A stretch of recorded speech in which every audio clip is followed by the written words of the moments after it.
If you want to make ungodly amounts of money, you really don't have to do anything unique.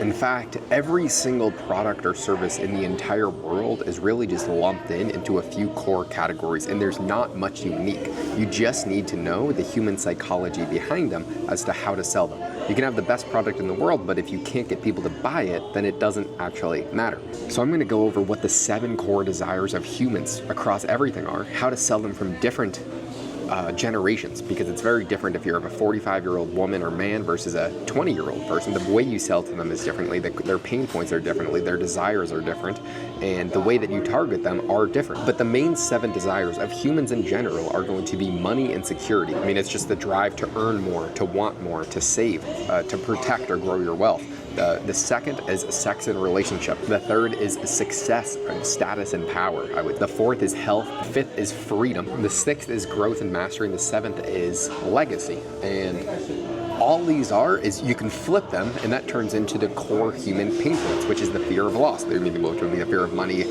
health, time, relationships, the fear of rejection, the fear of failure, the fear of being average, the fear of death, the fear of missing out, the fear of being trapped. And every single desire or anything that you sell is lumped into one of these categories, and you are either going to be promising someone a better future and promising them their desires, or you're going to be hitting their pain points.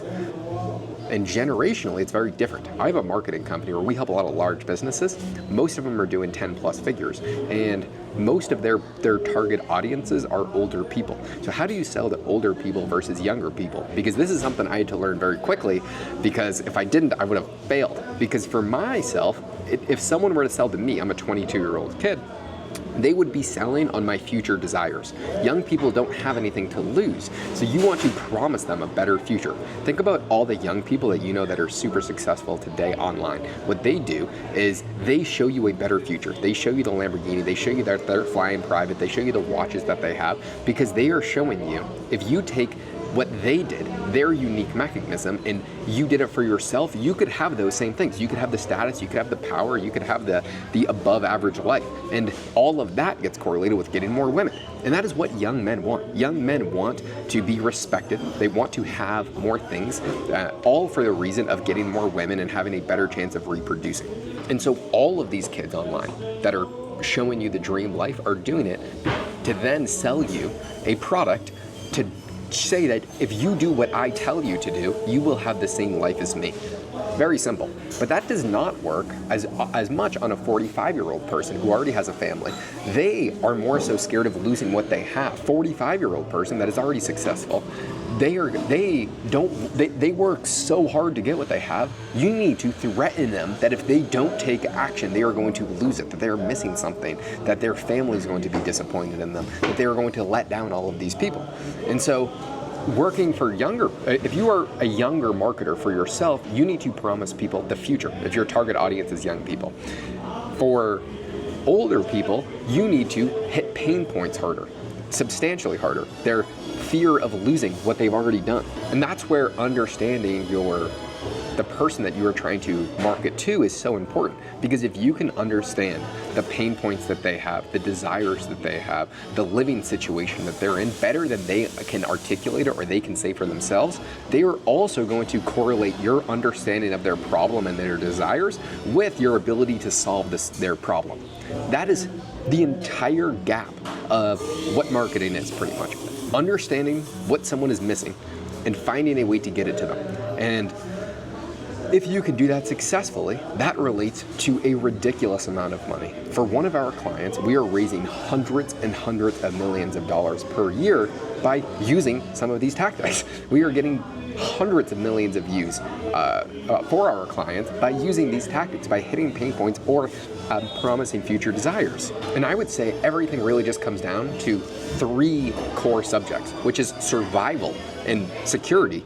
And that is that you can lump money, health, physical safety all into those same things. People are just concerned, will I survive? Am I safe? And without money, you are not in today's society. The second is reproduction and belonging. That is, am I loved? Will I be wanted? There is multi-hundreds of billions and trillions of dollars that are transacting on just those 2. People wanting more money and people wanting to be loved or respected. Then the third is status and power. Do I matter? Am I important? That's really what that comes down to. People say, oh, I want power, I want status. What people actually want when they say that is they want to feel loved. They want to feel important. They want to feel like they matter. They want their recognition that comes with it, or the respect. And that could be because they were bullied in high school, because they didn't feel respected by their family. Doesn't matter why someone wants those things. It is a innate human instinct. And so if you are marketing and you want to make ungodly amounts of money, you need to understand your product and actually craft a product solving a pain point or a desire that people have. And when you do that, it becomes so much easier to make unfathomable amounts of money. And everyone talks about, what is your offer? Well, that really got popular because of Alex Hormozi. What is it that you're offering people? I know people that are the real pros at marketing that are making like seriously like 9+ figures per year. They create products to market to a certain group of people. So they will know a pain point and a gap in the hole.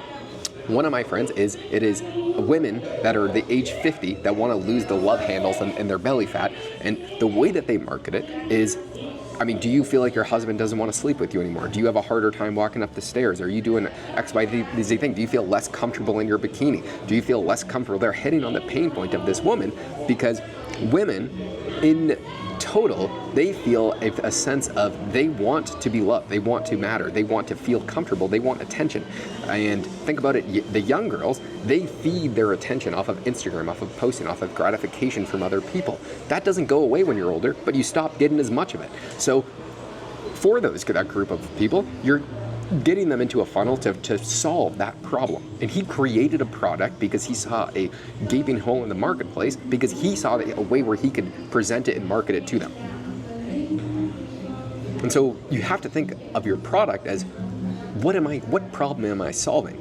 And sometimes you have to think about it very uniquely, because you would say, well, my product doesn't really fall into one of those buckets. Well, it does. And if you really think about it, it does, because people only want a few things. They are looking for money and security, sex or relationships, status and power, health and vitality, freedom, growth, and mastery of things, and legacy. And every single thing that you're selling, it doesn't matter what it is. And then think about how you can outposition your competition in that one area. And so when we're taking on clients for 10-figure plus businesses, it's really, how do you position them, and how do you get as many sales as humanly possible? And if you can solve for that, it is very easy. It's not easy, but it's much more simple. I often, when I'm talking to a client, they are asking, well, what if things change? What if the algorithms change? Or what if all these things happen? But what we're studying is not the algorithm, it is human psychology, and it's understanding how humans think. And this has been forever, and humans will always think the same. They are always going to have the same desires, they're always going to have the same fears. Just the mechanism at which they accept those are going to be slightly different. And so the first step, if you want to sell your stuff, it is understand humans and human beings. What humans are you selling to? Like a lot of people get lost in the data of, okay, this landing page converted at 2% higher, this ad did slightly better, this video did slightly better, then let me look at the retention, let me do all these things, and then you look at all these numbers. But behind those numbers are people.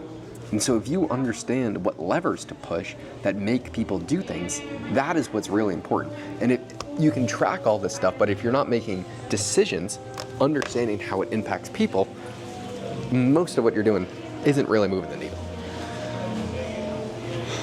So basically, that's how you manipulate your way to money.